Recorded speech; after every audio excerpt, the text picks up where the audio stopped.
Alright guys, as promised, the follow-up video to this goofy little vehicle. These are known as a COOT. If you're gonna Google it, Google COOT 4x4, otherwise you'll just get a lot of pictures of birds.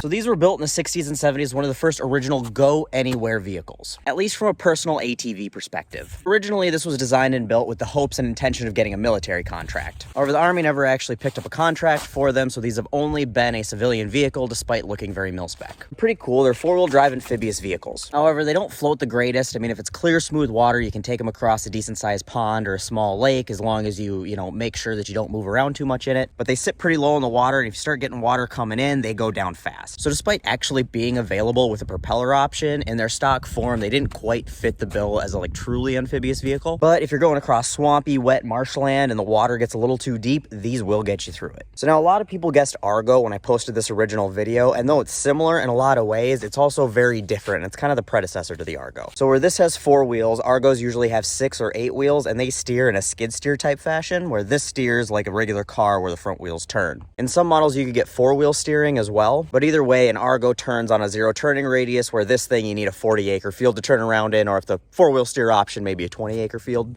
They also differ from Argo because they've got a high-speed, low-speed mechanical gearbox with reverse on top of a CVT-style clutch transmission. This setup basically gives you unlimited gear ratios. So with those kinds of gears, these things can crawl up a 75 to 80% grade. Remember, 90% is straight up and down vertical. That's the wall on your house. As long as it's not too steep to tip over backwards, this will crawl up it.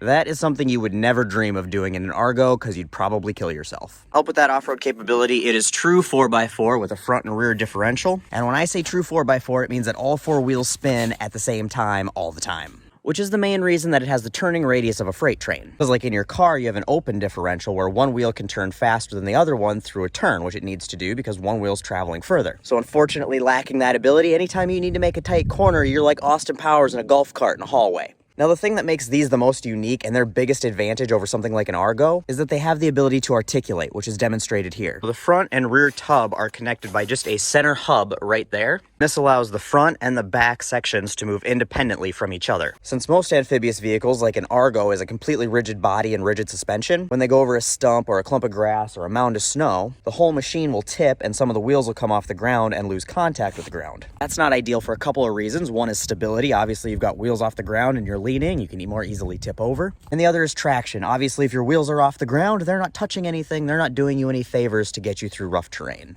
And that's what makes these some of the most capable off-road vehicles you're ever going to find. As long as you know most of your off-roading is done in a relatively straight line. Aside from the steering, another quirk that they didn't really think through all that well is going through any mud, they're going to get you really dirty. And that's because they built like these fender things that don't actually act as a fender. I mean, like the wheel's completely outside of it, completely. Like I can stick my hand in there. So yeah, if you're going through mud, you're going to be covered in mud. However, that problem is easy enough to solve just by extending the fenders out with some tin or some rubber flaps. Now, a company a few years back bought the plans and the rights to build these machines, and for a few years they built something called the COOT 2, and they improved upon them by making them hydrostatic drive, so each wheel is independently driven by a hydraulic motor.